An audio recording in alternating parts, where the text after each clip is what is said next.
Suddenly, my daughter-in-law became very sweet and prepared a special herbal tea for me. Because I had a bad cough, I gave it to her own mother who was visiting us. 1 hour later, she let out a blood-curdling scream and, "I'm glad to have you here." Follow my story until the end and comment the city you're watching from, so I can see how far my story has reached. I never expected my daughter-in-law to show me kindness. Not after 4 years of cold shoulders, eye rolls, and barely concealed contempt. So when Victoria walked into my kitchen that Tuesday morning with a warm smile and genuine concern in her voice, every instinct I had as a mother screamed that something was wrong. "Jacqueline, that cough of yours sounds terrible," she said, setting her purse down on my marble countertop with unusual care. "You've been dealing with it for what, 3 weeks now?" I looked up from my morning coffee, surprised by the gentle tone. Victoria rarely spoke to me directly unless Russell was in the room, and even then her words were measured and polite, but never warm. Today felt different. Too different. "It's just a persistent cold," I replied, trying to keep the suspicion out of my voice. "Nothing serious." Victoria shook her head, her long blonde hair catching the morning sunlight streaming through my east-facing window. "No, this isn't normal. I can hear you coughing from upstairs at night. It's keeping Russell awake, and honestly, I'm worried about you." Worried about me? The words felt foreign coming from her lips. In the 4 years since she'd married my son and moved into our family home, Victoria had never once expressed concern for my well-being. If anything, she'd made it clear that she saw me as an obstacle to her perfect life with Russell.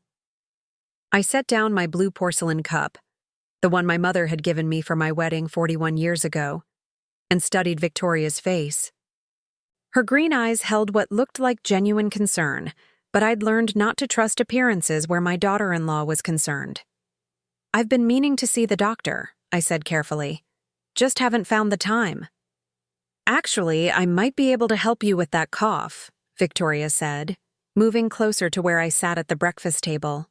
"My grandmother taught me about herbal remedies when I was growing up. There's this special tea blend she used to make. It's incredible for respiratory issues." She pulled out her phone and began scrolling through what looked like notes. "It's made with eucalyptus, elderflower, and a few other herbs. Completely natural.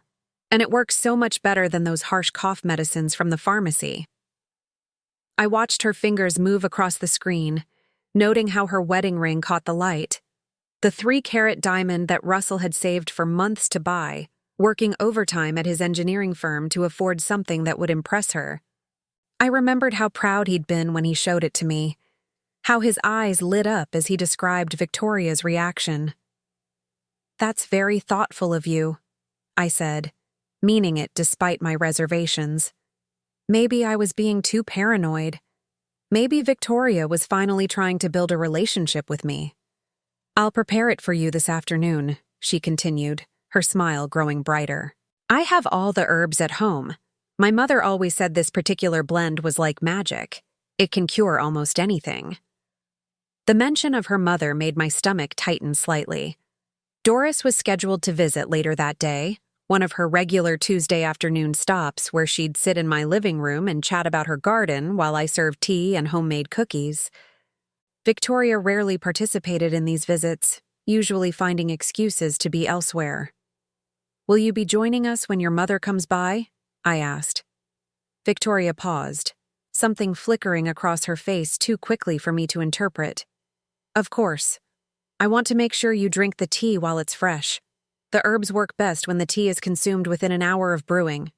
She gathered her purse and headed toward the back door that led to the garden. "I'll be back around 2 o'clock with everything prepared. Just make sure you don't take any other medications before then. Herbal remedies can interact with modern drugs in unexpected ways." After she left, I sat alone in my kitchen, the familiar sounds of the house settling around me like an old friend. The refrigerator hummed its steady rhythm, the grandfather clock in the hallway chimed the half-hour, and somewhere upstairs I could hear Russell getting ready for work. I picked up my mother's recipe notebook from the counter beside me, running my fingers over the worn fabric cover. 3 generations of women had recorded their cooking secrets in this book, from my grandmother's handwritten instructions for Sunday pot roast to my own notes about Russell's favorite chocolate chip cookies. The pages smelled like vanilla and thyme, holding memories of family dinners and holiday celebrations. Flipping through the yellowed pages, I found my grandmother's section on herbal remedies. She'd been quite knowledgeable about natural healing, having grown up during the Depression when doctor visits were a luxury few could afford. Her notes were meticulous, written in careful cursive that was becoming a lost art. Eucalyptus tea, I read aloud, finding the entry. Excellent for respiratory congestion, but must be prepared carefully.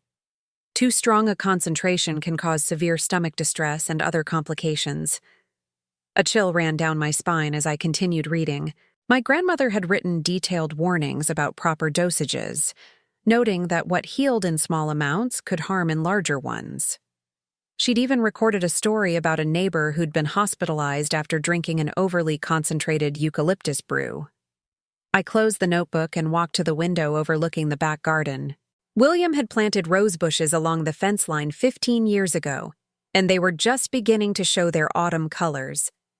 He'd spent countless weekend mornings out there, pruning and fertilizing, creating a sanctuary where we'd shared coffee and conversation during our 38 years of marriage. 5 years had passed since his heart attack took him from me, but I still felt his presence in this house. In the creaky floorboard by the bedroom door that he'd always meant to fix. In the coffee maker he'd programmed to start at exactly 6:15 every morning. In the wooden bench beneath the old oak tree where he'd proposed to me 41 years ago. This house held our entire life together, every joy and sorrow we'd shared. Russell had been born in the upstairs bedroom, taking his first steps on these hardwood floors. His childhood artwork still decorated the refrigerator, faded now, but too precious to remove. This was where we'd celebrated birthdays, hosted family dinners, and comforted each other through difficult times. It was also where I'd welcomed Victoria as a daughter 4 years ago, hoping she'd become part of our family's story. Instead, she'd made it clear from the beginning that she saw this house, and me, as temporary obstacles to her vision of the perfect life with Russell. The sound of footsteps on the stairs interrupted my thoughts. Russell appeared in the kitchen doorway, his dark hair still damp from the shower, adjusting his tie with the same careful precision his father had always shown. "Morning, Mom," he said, kissing my cheek as he passed. "Victoria said she's going to make you some special tea for that cough. Isn't that sweet of her?" "Very sweet," I agreed, studying my son's face. At 38, Russell still had the earnest expression that had made him such an endearing child. He saw the best in everyone, sometimes to his own detriment. "She's been researching natural remedies all week," he continued, pouring coffee into his travel mug. "She really wants to help you feel better." I wanted to believe that. I wanted to think that Victoria's sudden concern was genuine, that maybe she was finally ready to accept me as part of her family. But something nagging in the back of my mind wouldn't let me relax. "Russell," I said carefully, "how has Victoria been feeling lately? She seems different today?" He turned to me with a puzzled expression. "Different how?" "More attentive. Concerned about my health. It's just not like her usual behavior." Russell's face tightened slightly, the way it always did when he sensed criticism of his wife. "Victoria's always been caring, Mom. Maybe you just haven't noticed before because you two don't spend much time together." There it was, the gentle rebuke that reminded me I was walking on thin ice. Russell had made it clear over the years that any perceived criticism of Victoria would drive a wedge between us. He'd already pulled away from me emotionally.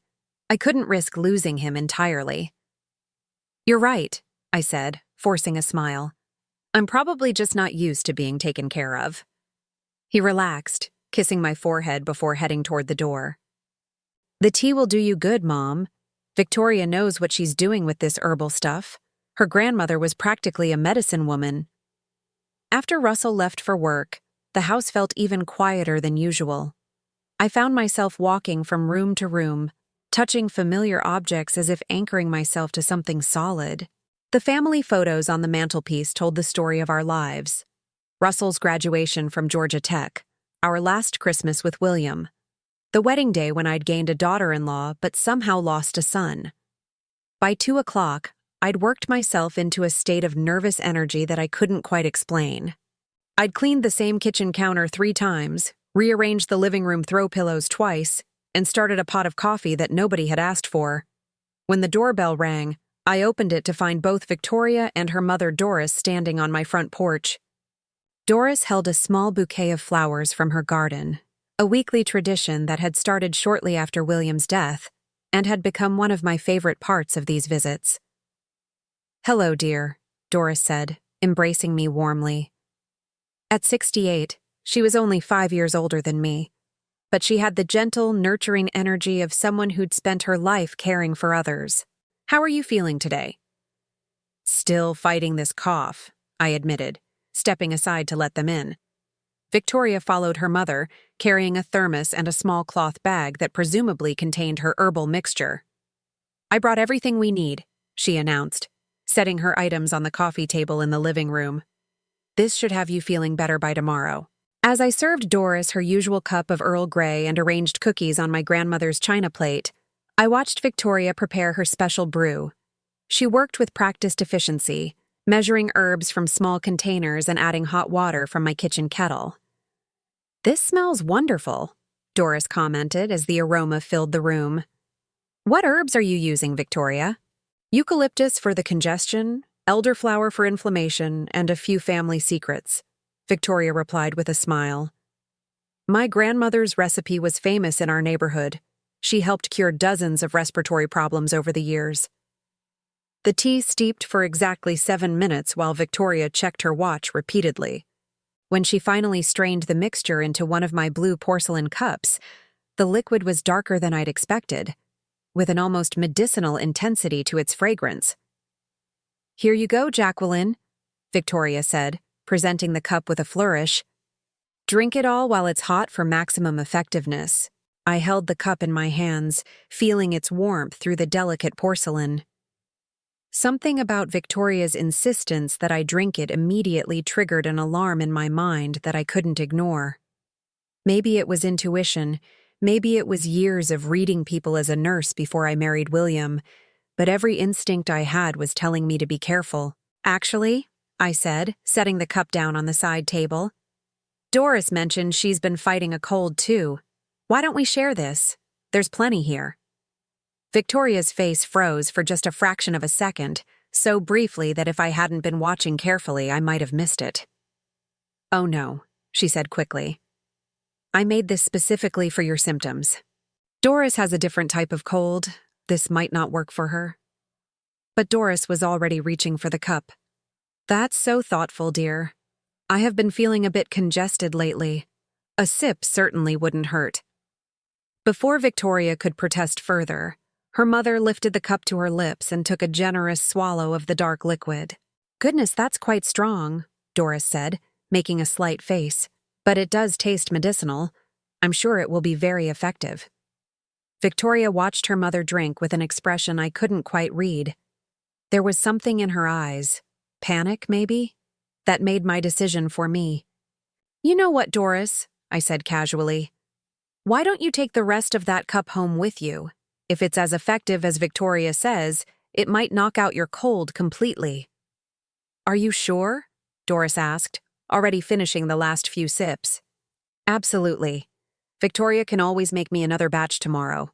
Victoria nodded stiffly, her earlier warmth replaced by something harder to identify. "Of course.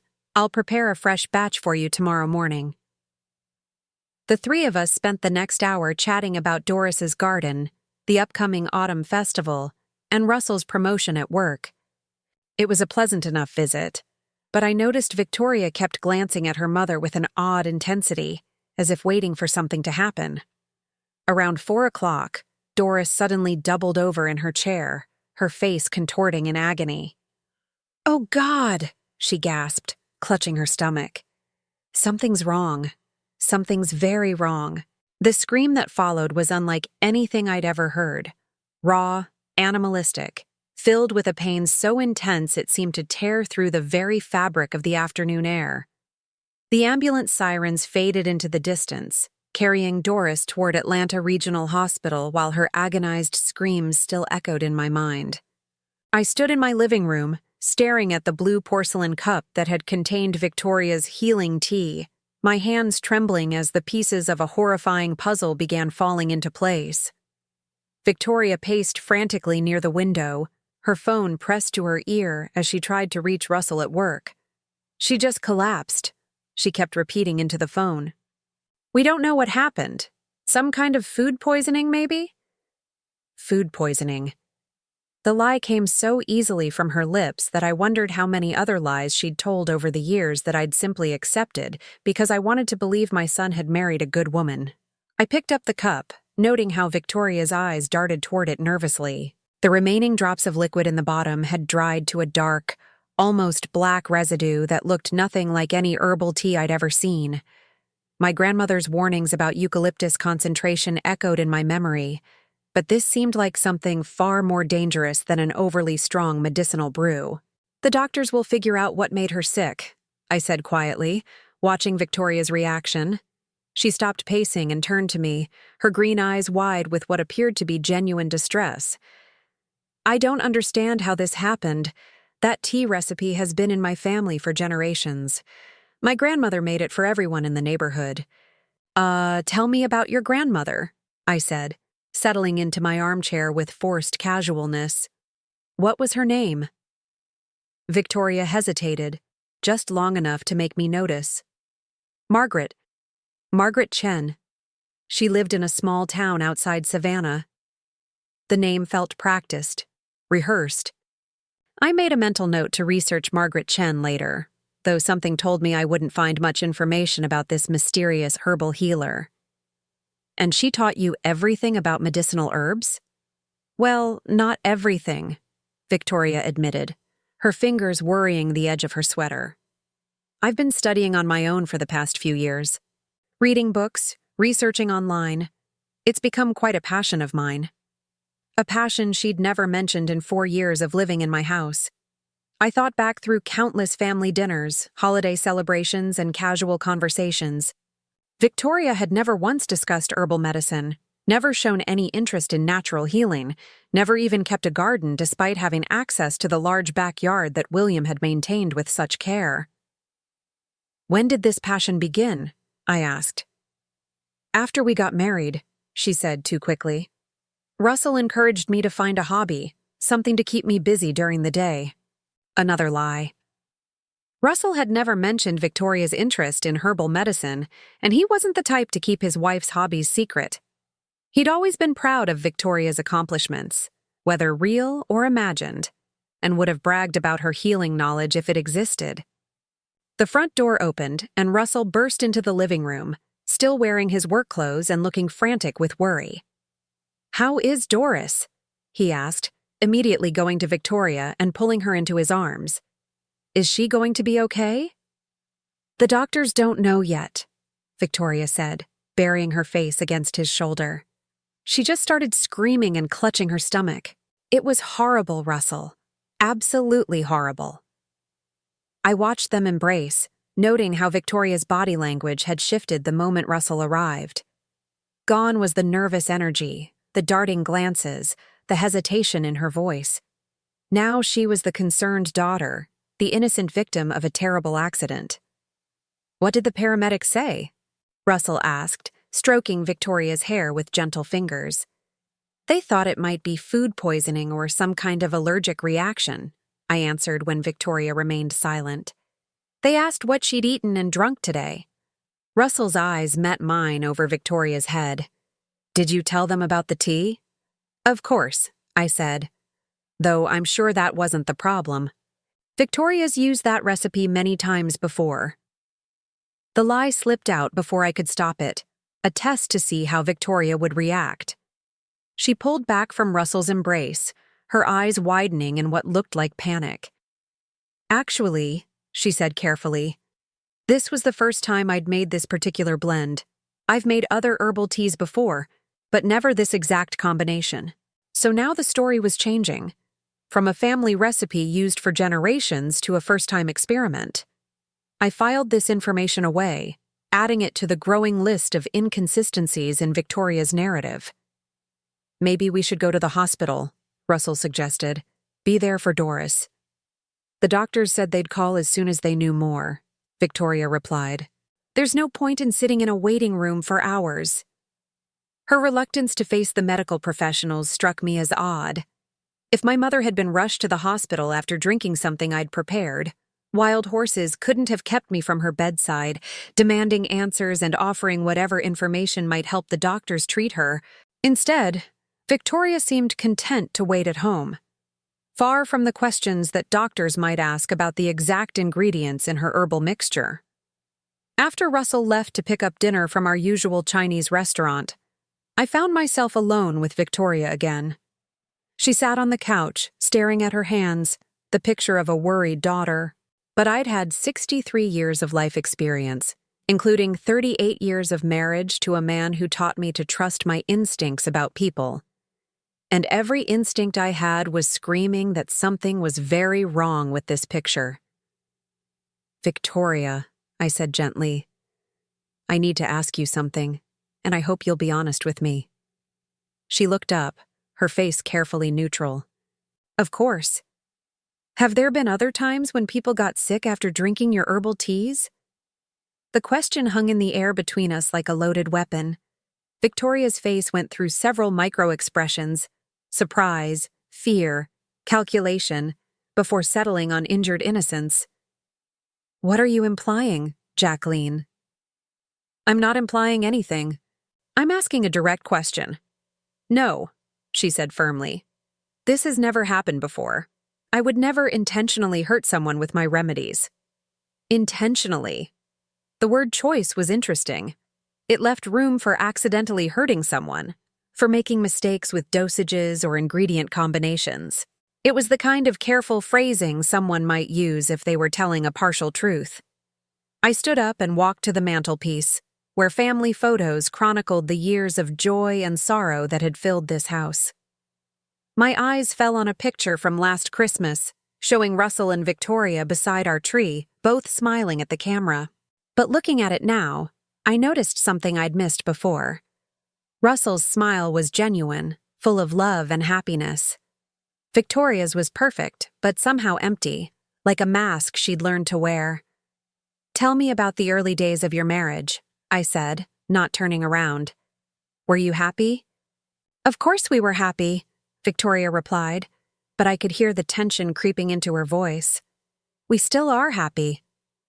Russell seems happy, I agreed. But you? Sometimes I wonder if you're content with the life you've built here. Silence stretched behind me. When I finally turned around, Victoria was staring at me with undisguised hostility, all pretense of daughterly affection gone. What exactly are you trying to say? I'm trying to understand why my daughter-in-law, who has barely spoken to me in 4 years, suddenly became so concerned about my health that she prepared a special herbal remedy, and why that remedy put her own mother in the hospital. Victoria stood up slowly, her hands clenched at her sides. Are you accusing me of poisoning my own mother? I'm asking you to help me understand what happened today. What happened, Victoria said, her voice rising, is that my mother had an unexpected reaction to a natural remedy. These things happen with herbal medicine. It's not an exact science. Then why didn't you warn us about potential side effects? Why didn't you start with a smaller dose to test for reactions? Why were you so insistent that I drink it immediately? Each question hit its mark, and I could see Victoria struggling to maintain her composure. She was intelligent, I'd give her that. Intelligent enough to manipulate my son for 4 years without him suspecting anything. But she wasn't prepared for this level of scrutiny from someone who'd already survived 63 years of reading people and situations. I think you're overwrought, Victoria said finally, adopting a condescending tone that reminded me exactly why we'd never bonded. It's been a stressful day, and you're looking for someone to blame. I understand that, but I won't be your scapegoat. She gathered her purse and headed toward the stairs. I'm going to pack a bag and stay at the hospital tonight with my mother. When you've calmed down and can think rationally, maybe we can discuss this like adults. After she disappeared upstairs, I sat alone in my living room, surrounded by the echoes of our conversation and the lingering smell of that terrible tea. The blue porcelain cup still sat on the side table, its contents now completely dried, leaving behind a dark stain that looked almost like blood. I walked to my bedroom and retrieved the small wooden box where I kept important documents, birth certificates, insurance papers, and William's final letters to me. At the bottom, wrapped in tissue paper, was a small digital recorder he'd given me years ago for capturing family stories and memories. The recorder still worked, its memory nearly empty except for a few recordings of Russell as a child telling made-up stories about dragons and adventures. I deleted those precious files with a heavy heart, knowing I needed the space for something far more important. If Victoria was dangerous, and every instinct I had was telling me she was, then I needed evidence. I needed proof that would convince Russell, protect myself, and ensure that whatever had happened to Doris today would never happen to anyone else. I slipped the recorder into my sweater pocket and went to the kitchen, where I carefully scraped the dried residue from the teacup into a small plastic bag. Whatever Victoria had put in that brew, the doctors would be able to identify it when they analyzed Doris's blood work. The sound of Victoria's footsteps on the stairs made me quickly hide the bag in my jewelry box upstairs. When she came back down carrying an overnight case, I was sitting innocently in my chair, hands folded in my lap. "I'll call you when I know more about Mom's condition," she said, not meeting my eyes. "Victoria," I called as she reached the door. "I hope Doris recovers quickly, and I hope we can figure out what went wrong with that tea recipe." She paused without turning around. "Sometimes old remedies don't work the way we expect them to. Maybe it's better to stick with modern medicine." After she left, I called Russell to let him know where Victoria had gone. He was relieved that she was with her mother, proud of her dedication as a daughter. The irony wasn't lost on me. He was praising his wife for rushing to the bedside of the woman she might have poisoned. That night, I lay awake, listening to the familiar sounds of the house settling around me. The grandfather clock chimed every hour, marking time in a rhythm that had comforted me since William and I first moved into this house 41 years ago. But tonight, those sounds felt different, ominous somehow, as if the house itself was warning me of danger. Around 3 a.m, I heard a car door slam in the driveway. Through my bedroom window, I watched Victoria's sedan pull away from the curb and disappear into the darkness. She hadn't stayed at the hospital after all. The next morning brought a phone call that confirmed my worst fears. Doris was stable but still critical, suffering from severe poisoning that the doctors couldn't yet identify. They'd found traces of an unknown plant compound in her system, something that didn't match any common herbal remedies. Russell left early to be with Victoria at the hospital, leaving me alone with my thoughts and a growing certainty that my family was in more danger than any of us realized. I spent the morning researching herbal remedies online, learning about the fine line between healing and harming that separated medicine from poison. What I discovered made my blood run cold. In the right hands, plants could heal. In the wrong hands, they could kill. And I was beginning to suspect that my daughter-in-law's hands were very, very wrong indeed. The call from Dr. Henderson came at exactly 9:47 on Thursday morning. I was sitting at my kitchen table, nursing my third cup of coffee, and staring at the empty spot where that terrible blue porcelain cup had sat just 2 days earlier. The doctor's voice was professional but concerned, the tone medical professionals use when they're about to deliver news that will change everything. "Mrs. Williams, I need to discuss Mrs. Chen's condition with you. As the person who was present when she consumed the herbal mixture, your input could be crucial to her treatment." My heart hammered against my ribs as I gripped the phone tighter. "How is she, doctor?" "She's stable, but we've discovered something troubling in her blood work. The plant compounds we found don't match any standard herbal remedies. In fact, Some of these substances are known to cause severe organ distress when consumed in concentrated amounts. The kitchen seemed to tilt around me. I reached out to steady myself against the marble countertop, the same surface where Victoria had prepared her healing tea with such careful precision. What kind of plant compounds? We're still running tests, but preliminary results show high levels of compounds typically found in plants that should never be consumed internally. Mrs. Williams, I need to ask you directly. Do you have any reason to believe the tea Mrs. Chen drank was prepared incorrectly or contained ingredients beyond what was stated? The question I'd been dreading hung in the air between us. If I voiced my suspicions about Victoria, there would be no taking it back. But if I stayed silent and someone else got hurt. Doctor, I think you should speak with my daughter-in-law, Victoria Chen. She prepared the mixture and I'm concerned there may have been errors in the preparation. A pause. We've been trying to reach Mrs. Chen since yesterday. She hasn't returned our calls. Do you know how we can contact her? My blood turned to ice. Victoria hadn't been returning the doctor's calls. The woman whose mother was fighting for her life in intensive care was avoiding the medical professionals who could provide answers and potentially save Doris. She should be at the hospital with her mother, I said slowly. Mrs. Williams, Victoria Chen hasn't been to the hospital since Tuesday night. The nursing staff says she left around 11 p.m. and hasn't been back. After I hung up, I sat in stunned silence, trying to process what I'd just learned. Victoria had lied to Russell about staying at the hospital. She'd disappeared for 2 days while her mother fought for her life. And she was actively avoiding the doctors who needed information to treat Doris. The sound of Russell's key in the front door made me quickly compose myself. He walked into the kitchen looking exhausted, his usually neat appearance disheveled from what I assumed had been sleepless nights at the hospital. "How's Doris?" I asked, though I dreaded the answer. Russell slumped into the chair across from me, running his hands through his hair. "Not good, Mom. The doctors can't figure out what's wrong with her. They keep asking about that tea Victoria made, wanting to know the exact ingredients. But Victoria's been so upset she can barely talk about it. So that was the story Victoria was telling, that she was too distraught to provide medical information that could save her mother's life. Where is Victoria now? I asked carefully. At her friend Sarah's house. She couldn't handle being at the hospital anymore, seeing her mom like that. Sarah's been taking care of her since yesterday. Another lie, but this one told with Russell's complete belief in its truth.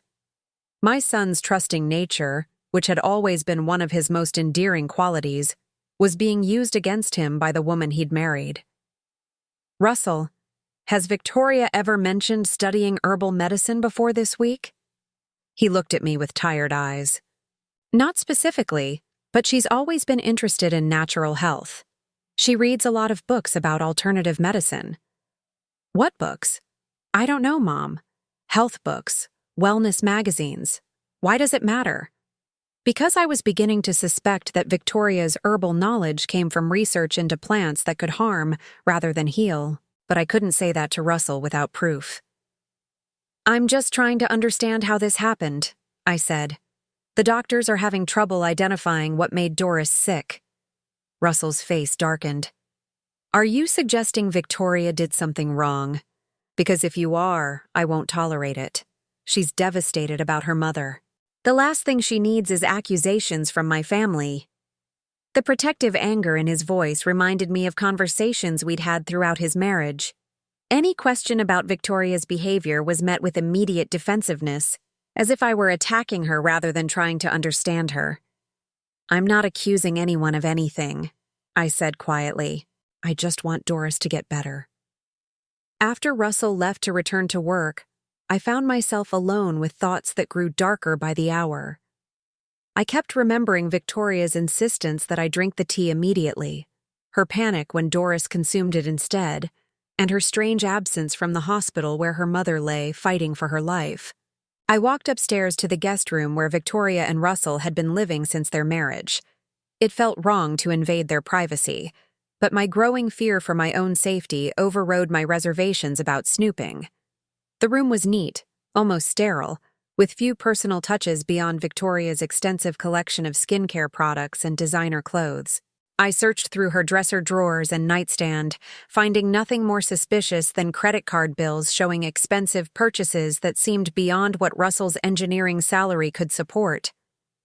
But in the back corner of her closet, hidden behind a hanging organizer, I found a small wooden box that made my heart stop. Inside were dozens of small glass vials, each labeled with handwritten names I didn't recognize. The labels were in Victoria's careful script: oleander extract, foxglove concentrate, castor bean preparation. Below each name were numbers that looked like dosages and dates that went back over 2 years. My hands trembled as I photographed each vial with my phone, not fully understanding what I was looking at, but knowing instinctively that these weren't healing herbs. The names sounded ominous, dangerous, like something from a witch's brew rather than a grandmother's remedy chest. At the bottom of the box was a leather notebook filled with Victoria's handwriting.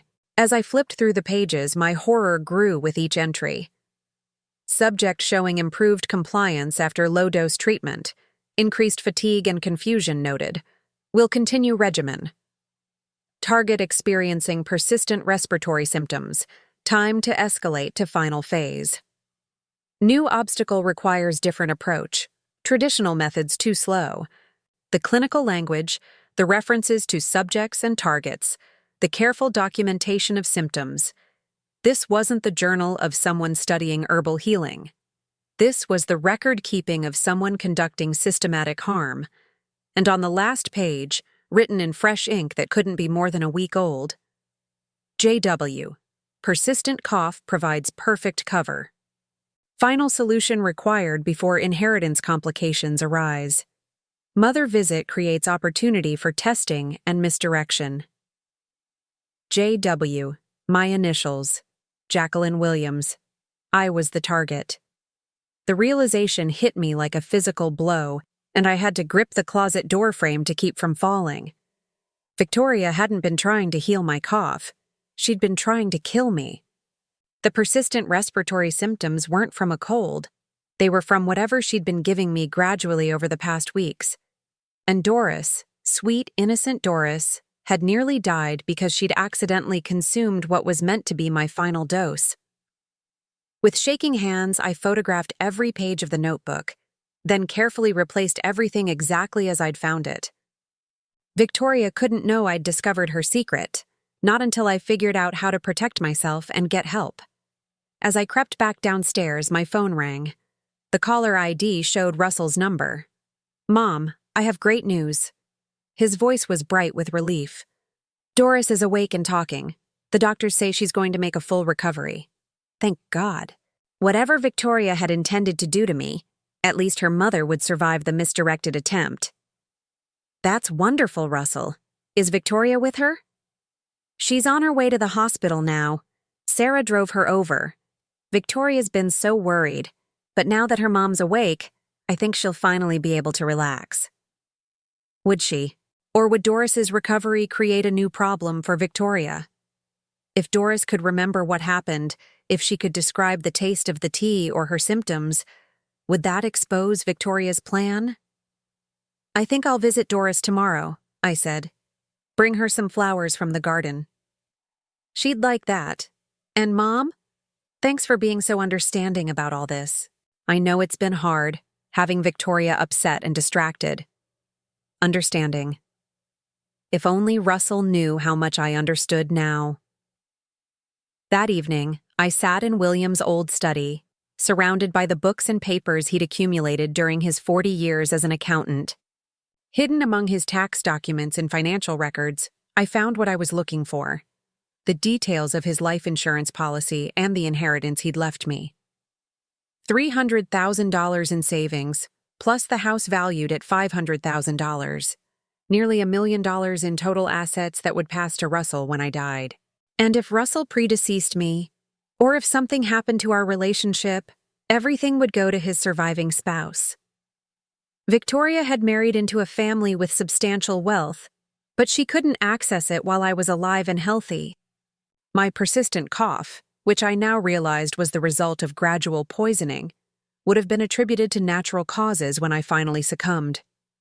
Victoria would have consoled my grieving son, inherited a fortune, and no one would have suspected murder. The inheritance complications mentioned in her notebook suddenly made perfect sense. Victoria needed me dead, but she needed it to look natural. I thought about all the meals she'd prepared for me over the past month, insisting that I needed better nutrition while fighting my cold. The herbal teas she'd started bringing me 2 weeks ago, claiming they would boost my immune system. The vitamins she'd bought specially for me, saying Russell was worried about my health. How long had she been poisoning me? How close had I come to dying before Doris accidentally saved my life by drinking that final, concentrated dose? My phone buzzed with a text message from Victoria. "Coming home tomorrow morning. Want to make you a fresh batch of tea to celebrate Mom's recovery? This time I'll make sure the recipe is perfect." I stared at the message, feeling a chill that had nothing to do with the autumn air outside. Victoria wasn't giving up. Doris's recovery was just a setback in her plan, not an end to it. She was coming back tomorrow to try again, but this time I would be ready for her. I spent the night going through William's old business contacts, looking for anyone who might be able to help me without involving the police prematurely. My evidence was circumstantial. Photographs of mysterious vials and a notebook that could potentially be explained away as research or fiction. I needed more proof before I could convince anyone, especially Russell, that his beloved wife was attempting to murder his mother. At 3 a.m., I finally found what I was looking for. David Brewster, an old friend of William's who'd become a private investigator after retiring from the police force. If anyone could help me gather the evidence I needed while keeping me safe, it would be David. I composed a careful email, attaching the photos I'd taken and explaining the situation as objectively as possible. David had known our family for 20 years. He'd understand the delicate nature of accusing Russell's wife of attempted murder. As dawn broke over the autumn landscape outside my kitchen window, I received David's response. He was taking the case immediately and would be at my house within 2 hours.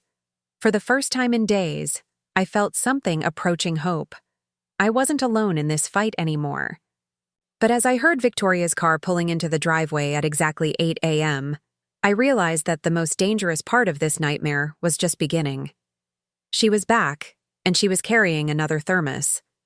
Victoria stood in my kitchen doorway with that same false smile she'd worn 3 days ago, the thermos clutched in her hands like a weapon disguised as kindness.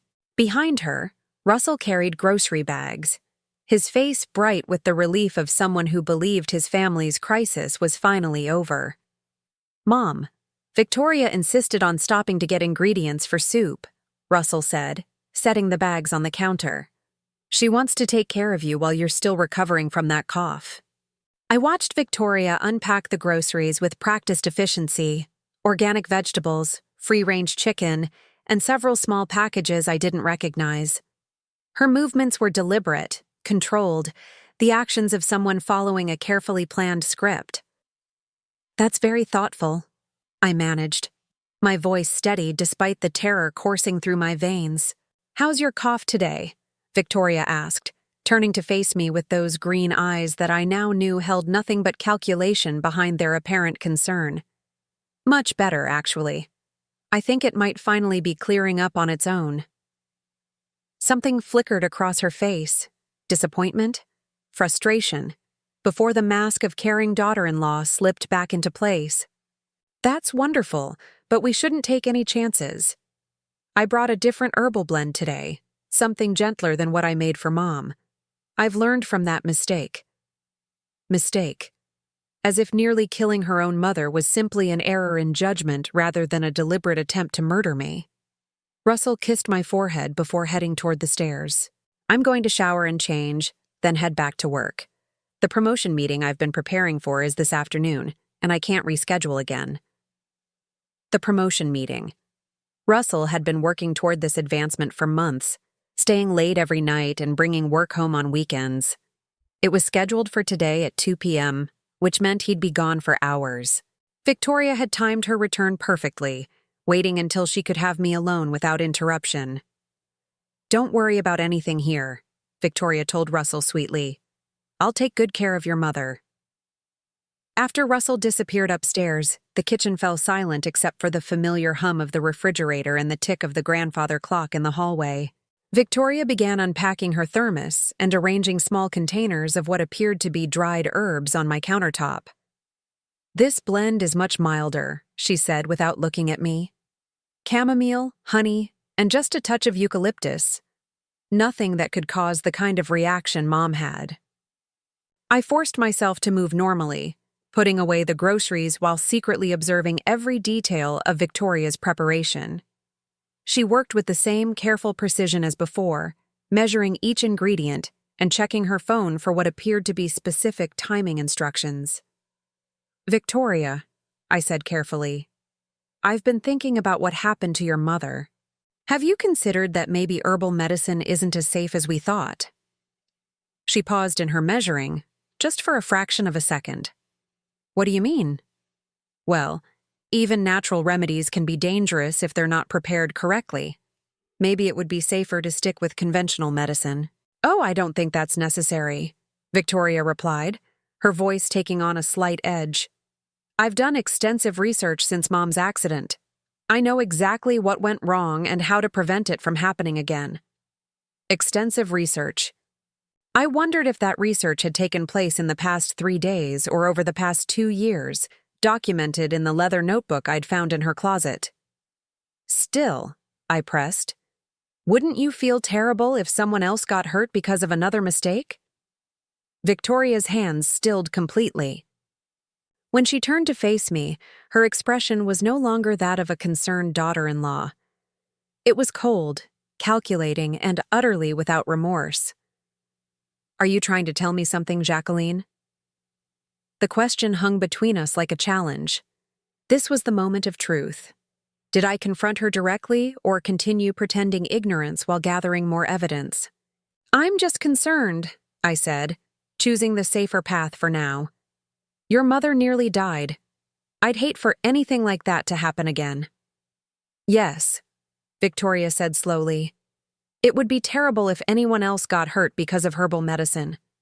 But her eyes were saying something entirely different. They were saying that she knew I was suspicious, and that made me dangerous.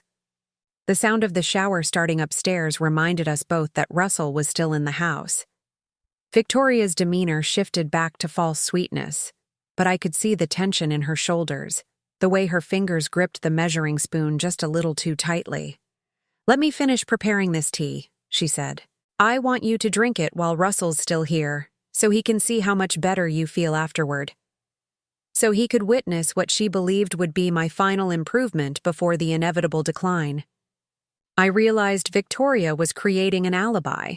Russell would remember his mother feeling better after drinking Victoria's tea, making her eventual death seem even more natural and unexpected.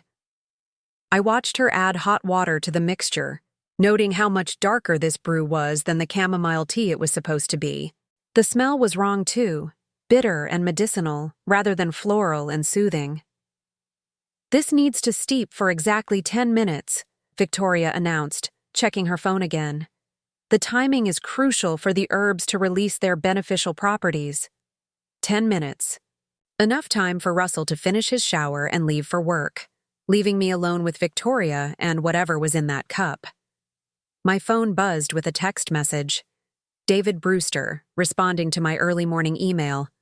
On my way. Don't consume anything she gives you. Stall until I arrive. Relief flooded through me. Help was coming. But I needed to survive the next 20 minutes without arousing Victoria's suspicions. You know, I said, settling into my chair with forced casualness. I've been reading about your family history. You mentioned your grandmother Margaret Chen was known for her herbal remedies. Victoria's stirring motion became more vigorous. What about her? I tried looking her up online, thinking I might find some of her recipes documented somewhere, but I couldn't find any records of a Margaret Chen in the Savannah area who was known for herbal healing. Not everything is documented online, Victoria said stiffly. Of course not. I was just curious about her techniques. Did she leave any written records? Family recipes passed down through generations? She died when I was young. I only learned what my mother remembered. Another inconsistency. Yesterday, Victoria had claimed her grandmother taught her personally. Today, it was secondhand knowledge through her mother. What does Doris think about your interest in herbal medicine? I asked. Victoria's spoon clattered against the side of the cup. Why would you ask that? Well, if it's a family tradition, I would think she'd be proud of you carrying it on. Mom doesn't. She's never been interested in natural healing. She prefers conventional doctors. Which explained why Doris had been so surprised by Victoria's knowledge of herbal remedies when she'd consumed that first terrible tea. Her own daughter had never shown any interest in such things. The sound of Russell coming downstairs interrupted our conversation. He appeared in the kitchen looking professional and confident in his best suit, the one he wore for important meetings. "How's the patient?" he asked, kissing Victoria's cheek. "Much better," Victoria replied, glancing meaningfully at the steeping tea. "She'll be feeling even better soon." Russell checked his watch. "I hate leaving you both, but this promotion could mean an extra $20,000 a year. It would change everything for our family. $20,000 more in salary, plus eventual access to nearly $1 million in inheritance when I died." Victoria had calculated the financial benefits of my death down to the last penny.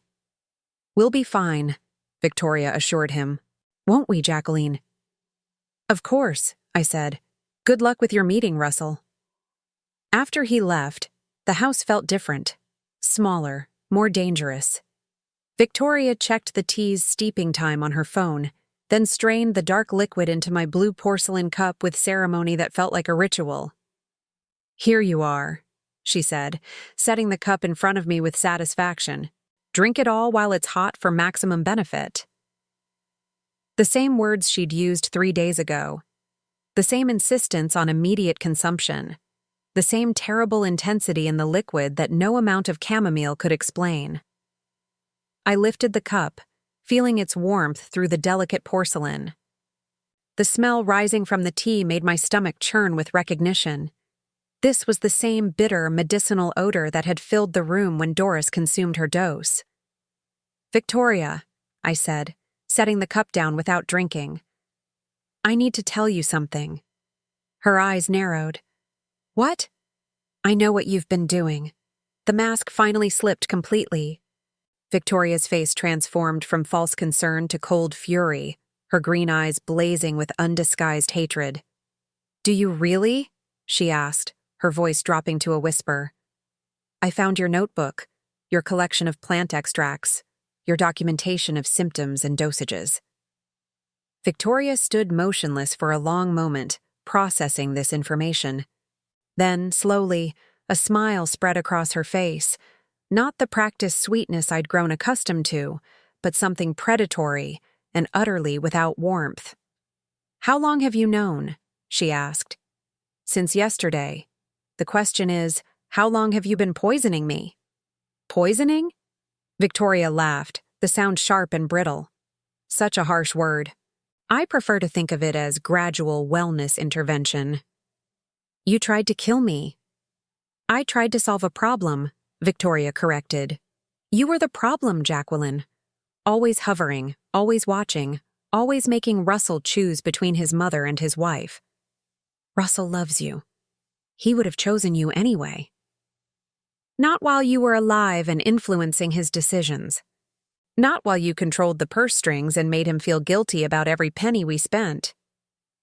The truth was finally emerging. This wasn't just about inheritance money. It was about control, manipulation, and Victoria's need to eliminate any competing influence over my son. "So you decided to murder me." "I decided to help you die naturally from the respiratory illness you'd already developed. The herbs I've been giving you simply accelerated the process." My blood ran cold as I understood the full scope of her plan. The gradual poisoning, the careful documentation, the creation of a medical history that would support a natural death from respiratory failure. And when the doctors found plant compounds in my system? Herbal remedies I'd been giving you with your full knowledge and consent. Tragic that they interacted with your underlying condition, but these things happen with alternative medicine. Victoria had thought of everything, planned for every contingency, except one. The problem with your plan, I said, is that Doris survived, and she can testify about what really happened. Victoria's smile widened. Can she? A 73-year-old woman with no medical training, claiming her daughter tried to poison her? Who would believe such an absurd accusation? The doctors who treated her, the toxicology reports, the evidence of an accidental overdose caused by my inexperience with herbal preparations. Tragic, but not criminal. She was right, and we both knew it. Without proof of intent, Victoria could explain away everything as accidents and mistakes. My word against hers wouldn't be enough to convince Russell or protect me from future attempts. But Victoria had made one crucial error in her calculations. She'd assumed I was as isolated and helpless as she'd tried to make me. The doorbell rang. Victoria frowned, glancing toward the front of the house. Are you expecting someone? Actually, yes, I said, standing up slowly. I am. As I walked toward the front door, I could hear Victoria behind me, her voice sharp with sudden panic. Who did you call? What did you tell them? I opened the door to find David Brewster, exactly as I'd remembered him, tall, silver-haired, with the alert eyes of someone who'd spent 30 years in law enforcement. Behind him stood a woman in a white coat carrying what appeared to be testing equipment.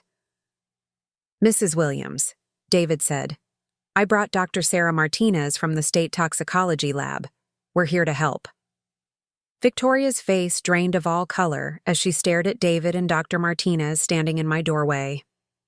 For the first time since I'd known her, my daughter-in-law looked genuinely afraid, her carefully constructed facade cracking like ice under pressure. Jacqueline, what is this? She asked, her voice barely above a whisper. This is justice, I replied, stepping aside to let David and Dr. Martinez enter. David, thank you for coming so quickly. David Brewster moved with the quiet confidence of a man who'd handled thousands of dangerous situations during his 30 years with the Atlanta Police Department. His eyes swept the room, taking in every detail. The thermos on the counter, the steaming cup of tea, Victoria's defensive posture near the kitchen sink. Mrs. Chen, he said politely, I'm David Brewster, a private investigator.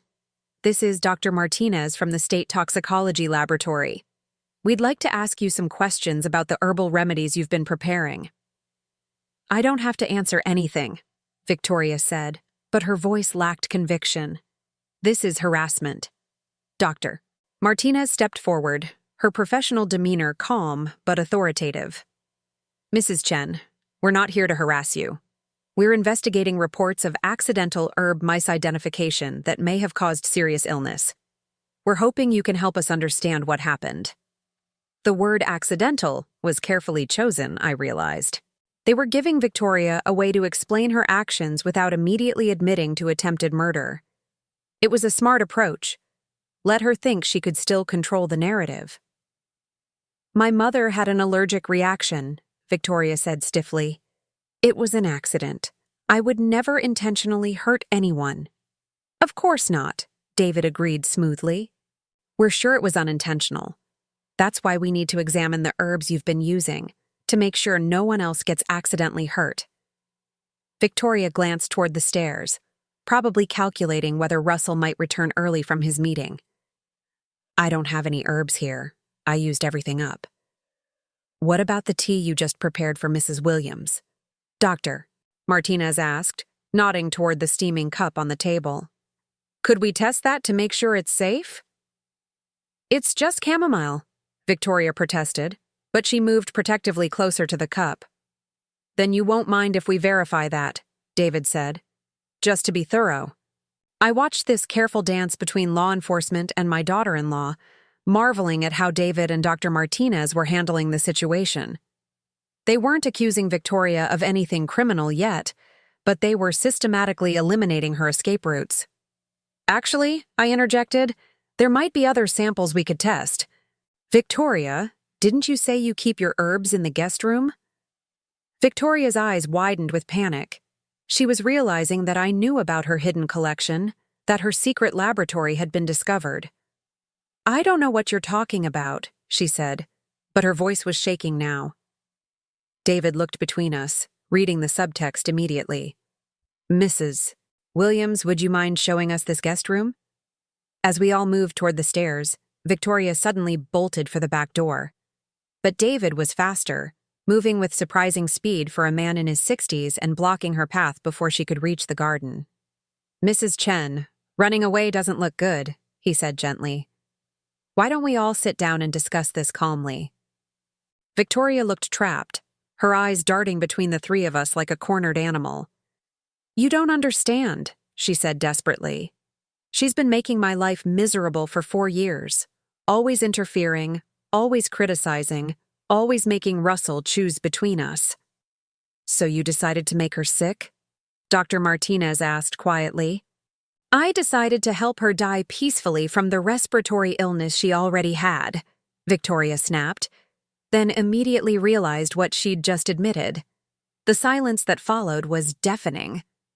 Victoria's confession hung in the air like smoke, impossible to take back or explain away. Victoria, David said carefully, I think you should know that Dr. Martinez has been recording this conversation with your consent under Georgia's one-party consent law. Victoria's face went white. You can't use that. I didn't consent to anything. Actually, when you answered our questions about the herbal preparations, you implicitly consented to an investigation, Dr. Martinez explained. Everything you've said is admissible, but I could see that Victoria's mind was still working, still calculating. She wasn't defeated yet. It doesn't matter, she said, her voice gaining strength. You can't prove anything. Yes, I gave her herbal remedies for her cough. Yes, they might have been stronger than necessary, but I never intended to hurt anyone. I was trying to help. What about the notebook we found in your closet? I asked. The one documenting subjects and targets and dosage calculations?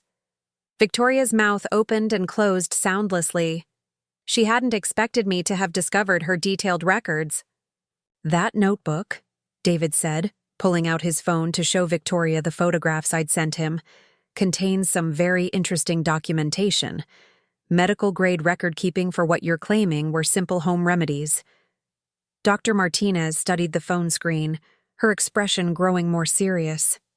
These appear to be systematic trials with controlled dosages and observed effects. This isn't the work of someone accidentally overdosing herbal preparations. The handwriting analysis alone will be enough for a conviction, David added.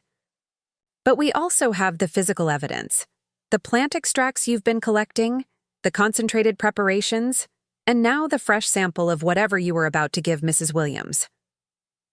Victoria slumped against the kitchen counter, the fight going out of her as she realized the mountain of evidence against her. But even then, I could see her mind working, searching for one last angle. Russell will never believe this, she said finally. He loves me. He'll stand by me no matter what you think you can prove. It was her final weapon, the knowledge that my son was so completely under her influence that he might choose her even over overwhelming evidence of her guilt. Maybe, I said quietly. But Russell is also a good man who believes in truth and justice. When he sees the evidence, when he understands what you really are, he'll make the right choice. Will he? Victoria laughed bitterly. Russell hasn't made a decision without checking with me first in 4 years. I've trained him well. The casual cruelty in those words, the admission that she'd systematically manipulated my son's independence and judgment, made my heart ache. How had I failed to see what was happening to Russell? How had I let this woman isolate him so completely? Mrs. Chen, Dr. Martinez said, we're going to need you to come with us for formal questioning. You have the right to remain silent and to have an attorney present. As David began reading Victoria her rights, I found myself thinking about Russell. His promotion meeting would be over soon, and he'd return home expecting to find his wife caring for his mother. Instead, he'd discover that his wife had been systematically trying to murder me for months. How do you tell your son that the woman he loves is a killer? My phone buzzed with a text message. Meeting went great. Got the promotion. Coming home to celebrate with my 2 favorite women. I showed the message to David, who nodded gravely. We'll wait for him, he said. He needs to hear this from someone who cares about him. Victoria looked up sharply.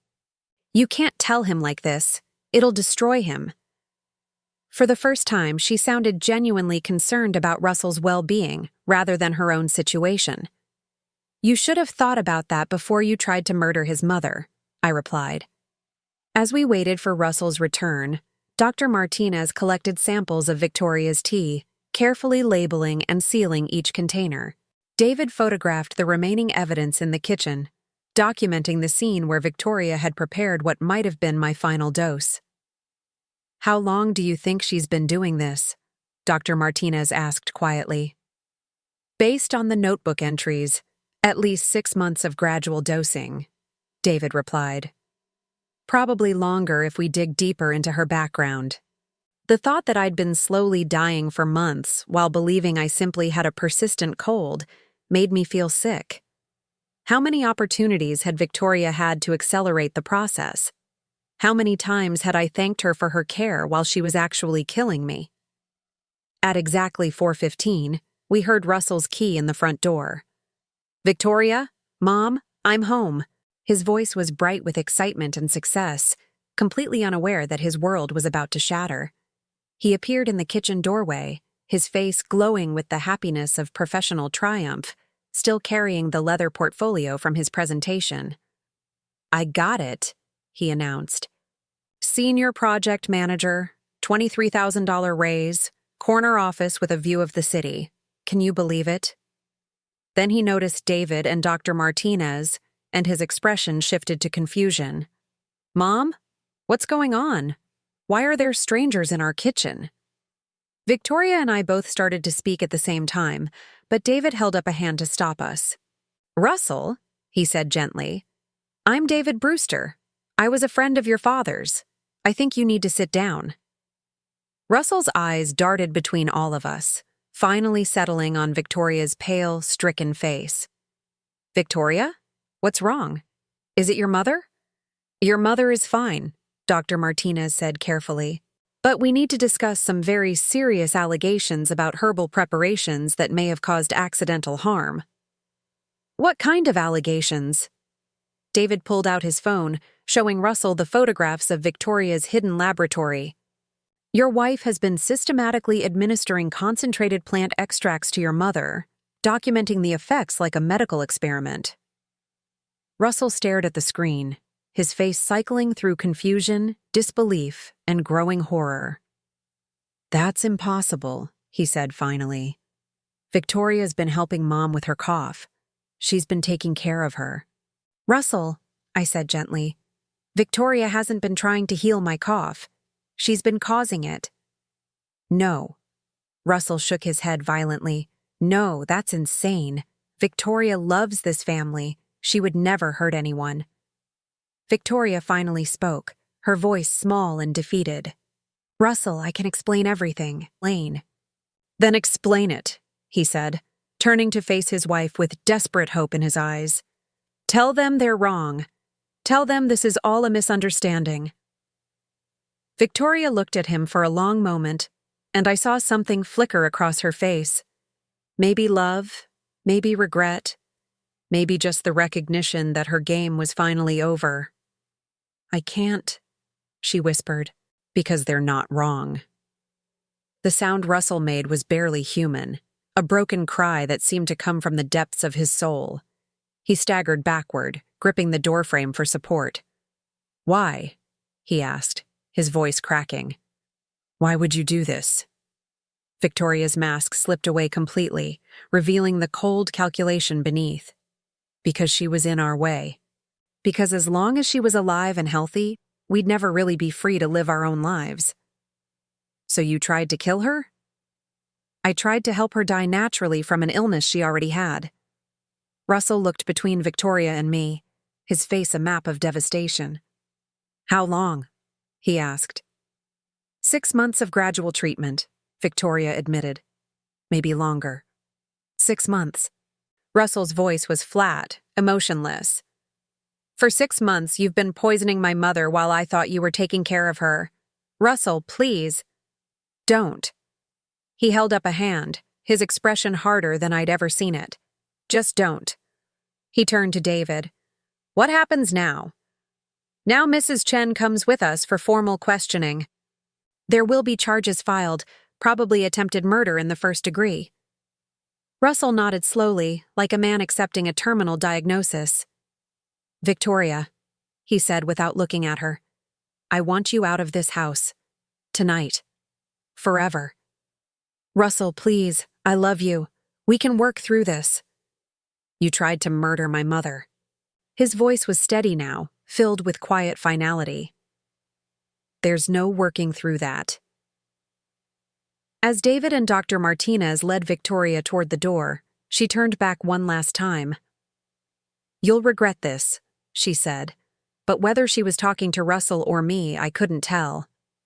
After they left, Russell and I sat in silence in my kitchen, surrounded by the remnants of Victoria's final attempt. The thermos she'd brought, the untouched cup of tea that might have killed me, the evidence of 4 years of deception and manipulation. I'm sorry, Mom, Russell said finally. I'm so sorry I didn't see what was happening. You couldn't have known, I replied, though part of me wondered if that was really true. I should have protected you. Instead, I brought a killer into our home. We sat together as darkness fell outside, 2 survivors of a war we hadn't even known was being fought. The house felt different now, cleaner somehow, as if Victoria's departure had lifted a poison from the very air. But I knew our healing was just beginning. 3 months later, I stood in my kitchen on a crisp January morning, making tea in the same blue porcelain cup that had once held Victoria's deadly concoction. But this time it was filled with simple chamomile from tea bags bought at the grocery store. Nothing more dangerous than flowers dried in a factory and sealed in paper packets. The morning light streaming through my east window felt different now, cleaner somehow, without the shadow of impending death hanging over my daily routine. My cough had completely disappeared within 2 weeks of Victoria's arrest, confirming what Dr. Martinez's tests had revealed. I'd been slowly dying from systematic plant extract poisoning for 8 months, not 6, as Victoria had admitted. 8 months of gradual weakening disguised as caring attention from a devoted daughter-in-law. The doorbell interrupted my thoughts. Russell stood on my front porch, holding a box of pastries from the bakery downtown and looking healthier than he had in years. The stress lines around his eyes had faded, and he'd regained the 15 pounds he'd lost during his marriage. Weight loss I'd attributed to work pressure, but now realized was probably the result of Victoria controlling his diet as carefully as she'd controlled everything else in his life. Morning, Mom, he said, kissing my cheek as he set the pastries on my counter. How are you feeling today? It was a question he asked every time we spoke now, still processing the horror of how close he'd come to losing me without ever realizing I was in danger. Strong, I replied honestly. Stronger every day. Russell nodded, pouring himself coffee from the pot I'd prepared. We'd developed new routines over the past 3 months, rebuilding our relationship without Victoria's manipulation, creating distance between us. He visited every morning before work now, and we had dinner together twice a week. Simple rituals that reminded us both what family was supposed to feel like. Any word on the trial date? I asked. Russell's expression darkened slightly. David called yesterday. Victoria's lawyer is still trying to negotiate a plea bargain, but the prosecutor isn't budging. They want attempted murder in the first degree, 15 to 20 years. How do you feel about that? Russell was quiet for a long moment, staring into his coffee cup. I feel like it's not enough, he said finally. 20 years for trying to murder my mother? For systematically poisoning you while making me believe she was taking care of you? It feels like she should spend the rest of her life in prison." The anger in his voice was still fresh, still raw. Russell was dealing with layers of betrayal that went far beyond the attempted murder. Victoria had stolen 4 years of his life, isolated him from friends and family, controlled his finances, his social interactions, even his relationship with me. He was discovering that almost every aspect of his marriage had been a carefully orchestrated manipulation. "She'll be 60 when she gets out," I pointed out. "That's most of her adult life gone." "Not enough," Russell repeated, "but I suppose it's justice." We ate breakfast in comfortable silence, a luxury I'd learned not to take for granted. During Victoria's reign, even our rare family meals had been tense affairs, filled with subtle criticisms and passive-aggressive comments designed to create distance between Russell and me. "I have something to tell you," Russell said as he prepared to leave for work. "I've been seeing someone." My heart skipped with surprise and, I had to admit, a flutter of anxiety. "Oh?" "Her name is Sarah. She's a nurse at the hospital where Doris was treated. We met during one of my visits to check on Doris's recovery." "How long have you been seeing her?" "About 6 weeks. I wanted to tell you sooner, but—" He trailed off, and I could see the uncertainty in his eyes. "But you were worried about my reaction," I finished for him. Russell nodded. After everything with Victoria, I wanted to be sure about my judgment. I wanted to make sure I wasn't making the same mistakes again. I studied my son's face, noting the way it softened when he talked about this new woman. There was none of the desperate intensity that had characterized his relationship with Victoria, none of the obsessive devotion that had blinded him to her true nature. "Tell me about her," I said. Russell's smile was genuine, warm, completely different from the practiced happiness he'd worn during his marriage. "She's kind, really kind, not performing kindness. She volunteers at a homeless shelter on weekends, and she's been taking care of her elderly father since her mother died 2 years ago." "Sounds like someone who understands the value of family." "That's what I thought. And Mom, she wants to meet you. Not because she has to, not because I'm pressuring her, but because she says she can't really know me without knowing the person who raised me." Tears pricked my eyes. After years of being treated as an obstacle to Russell's happiness, the idea of being welcomed as an important part of his life felt almost too good to believe. "I'd like to meet her too," I said. "Really? You're not worried about trusting my judgment again?" I reached out and took Russell's hand. "Sweetheart, Victoria fooled all of us. She was a master manipulator who spent years perfecting her deception. The fact that you fell for her lies doesn't mean your judgment is flawed. It means she was exceptionally good at lying." "But what if I'm wrong again? What if I'm just seeing what I want to see?" "Then we'll figure it out together. But Russell, you can't live your life afraid to love again because one person betrayed your trust." After Russell left for work, I found myself thinking about Doris Chen, the innocent woman who'd nearly died because she'd accidentally consumed what was meant to be my death sentence. She'd made a full recovery, thank God, but the experience had shattered her faith in her own daughter. Doris and I had become unlikely friends over the past 3 months, bonding over our shared experience of Victoria's deception. She visited every Tuesday, the same day she used to visit when Victoria lived here. But now we talked honestly about the warning signs we'd both missed, the small cruelties we'd dismissed as personality quirks. "I keep thinking about all the times she seemed annoyed when I called," Doris had told me just last week. "How she'd sigh when I asked about her day, or make excuses when I wanted to visit. I thought she was just busy with married life. But now I wonder if she saw me as an obstacle too. We'd both had to accept that we'd loved a person who didn't really exist. The Victoria we'd known had been a carefully constructed facade, designed to hide someone capable of cold-blooded calculation and systematic cruelty." Around noon, David Brewster called with an update on the investigation. Victoria's confession is holding up under scrutiny, he reported.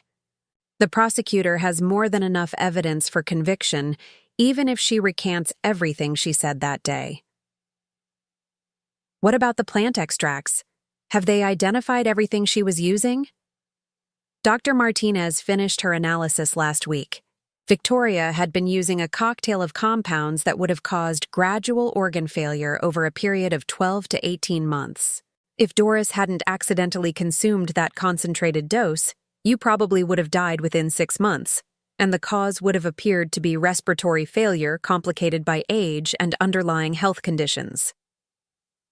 The clinical description of my planned death sent a chill down my spine, but also provided a strange sense of closure. I hadn't been paranoid or overly suspicious. Victoria really had been trying to kill me, and she'd come terrifyingly close to succeeding.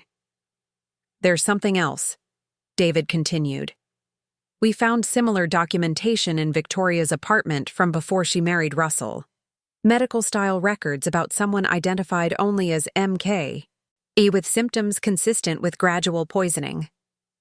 My blood ran cold. She'd done this before? It looks that way. The dates suggest this happened about 6 years ago, right before Victoria moved to Atlanta and met Russell. We're working with police in her previous city to see if there were any unexplained deaths that match the timeline. The possibility that Victoria was a serial killer rather than a desperate woman who'd made a terrible decision changed everything. This wasn't about inheritance, money, or family dynamics. This was about a predator who targeted vulnerable people for systematic elimination. Have you told Russell about this? Not yet. I wanted to confirm the details first. But yes, he'll need to know. The prosecution may want to introduce evidence of a pattern of behavior. After hanging up, I sat in my living room surrounded by family photos that told the story of my life before Victoria entered it. Pictures of William and me on our wedding day, Russell's childhood milestones, holidays and celebrations filled with genuine love and laughter. Victoria had tried to make herself part of that story, but now I could see that she'd never really been family. She'd been a parasite, feeding off our love and trust while planning our destruction. The afternoon brought an unexpected visitor. Through my front window, I saw Sarah climbing the porch steps, carrying a bouquet of winter flowers and looking nervous but determined. I opened the door to find a woman in her mid-30s with kind brown eyes and the practical demeanor of someone accustomed to caring for others. She was pretty in an understated way, with none of Victoria's calculated glamour, and she looked at me with genuine warmth rather than practiced charm. Mrs. Williams? I'm Sarah Martinez. Well, Sarah Collins, actually. Dr. Martinez is my sister. The connection clicked immediately. You're Russell's Sarah. I am. I hope you don't mind me dropping by unannounced, but I was in the neighborhood visiting a patient, and Russell mentioned you might like these flowers from our garden. She held out the bouquet, simple winter blooms that had been carefully arranged with obvious affection rather than professional expertise. They're beautiful, I said, stepping aside to let her in. Would you like some tea? Actually, Sarah said with a small smile, I was hoping you'd say that. Russell told me you make the best tea in Atlanta. As I prepared our tea, real tea from real tea bags, with nothing more sinister than honey for sweetening, Sarah settled into my living room with the ease of someone comfortable in domestic spaces. Russell talks about you constantly, she said, accepting the cup I offered. He's still processing everything that happened, but he lights up whenever he mentions time you've spent together since Victoria. He seems happier, I observed, more like the person he used to be before he got married. Sarah nodded thoughtfully. He's told me about the isolation, how Victoria gradually separated him from friends and family. It's amazing how manipulative people can make their victims grateful for the very control that's destroying them. Her insight surprised me. You sound like you have experience with that kind of situation. My first marriage, Sarah admitted. Not attempted murder, thank God, but systematic emotional manipulation that took me years to recognize and escape. That's why I can see what Russell's going through. The self-doubt, the fear of trusting his own judgment again. We talked for 2 hours, and I found myself genuinely enjoying Sarah's company in a way I'd never enjoyed Victoria's. Sarah asked questions about my life, my interests, my memories of Russell's childhood, not because she was gathering information for manipulation, but because she was genuinely interested in understanding the family she might become part of. "I have a confession," Sarah said as she prepared to leave. "I was terrified to meet you." "Why?" "Because Russell loves you so much, and I was afraid you'd see through me the way you eventually saw through Victoria." I laughed, surprising myself with the sound. "Sarah, if I could see through Victoria, she would never have gotten close to killing me. The truth is, I'm a terrible judge of character when people are determined to deceive me. But you figured it out eventually." Eventually. After she'd been poisoning me for 8 months and nearly killed her own mother. Sarah's expression grew serious. "Russell told me about the guilt he's carrying, how he feels responsible for bringing danger into your life. He's not responsible for Victoria's choices. I know that, and you know that, but Russell needs to forgive himself before he can fully move forward." The wisdom in her words reminded me why Russell had fallen for this woman. Sarah understood healing, understood the patience required to rebuild trust and self-confidence after betrayal. As she gathered her things to leave, Sarah hesitated at the door. "Mrs. Williams, I want you to know something. If Russell and I do build a future together, I'll never try to come between him and his family. I've seen what that kind of manipulation does to people, and I would never want to be responsible for causing that kind of pain." After Sarah left, I sat in my kitchen as evening shadows grew long across the floor. The house felt peaceful, filled with the promise of new beginnings rather than the threat of impending doom. My phone buzzed with a text from Russell. "Sarah said she had a wonderful time meeting you. Thank you for being open to getting to know her." I typed back, "She's lovely. Bring her to dinner Sunday." Within minutes, he responded, "Really? Are you sure?" "I'm sure. It's time to start building new memories." As I prepared for bed that night, I thought about the journey that had brought me to this moment of peace. Victoria's attempt to destroy our family had ultimately made it stronger. Russell and I had found our way back to each other, Doris had become a true friend, and now there was the possibility of new love and new family connections. Victoria herself had become nothing more than a cautionary tale, a reminder that evil sometimes wears a beautiful mask, but always reveals its true nature eventually. The last thing I did before turning off my bedroom light was to check the locks on all my doors and windows. Not because I was afraid, but because I'd learned the value of protecting what matters most. I was alive, I was free, and I was finally, truly safe. Tomorrow would bring new possibilities, new chances for happiness, new opportunities to love and be loved without fear. Victoria had tried to write the ending of my story, but she'd failed. The best chapters were still ahead of me. Now I'm curious about you who listened to my story. What would you do if you were in my place? Have you ever been through something similar? Comment below, and meanwhile, I'm leaving on the final screen 2 other stories that are channel favorites, and they will definitely surprise you. Thank you for watching until here.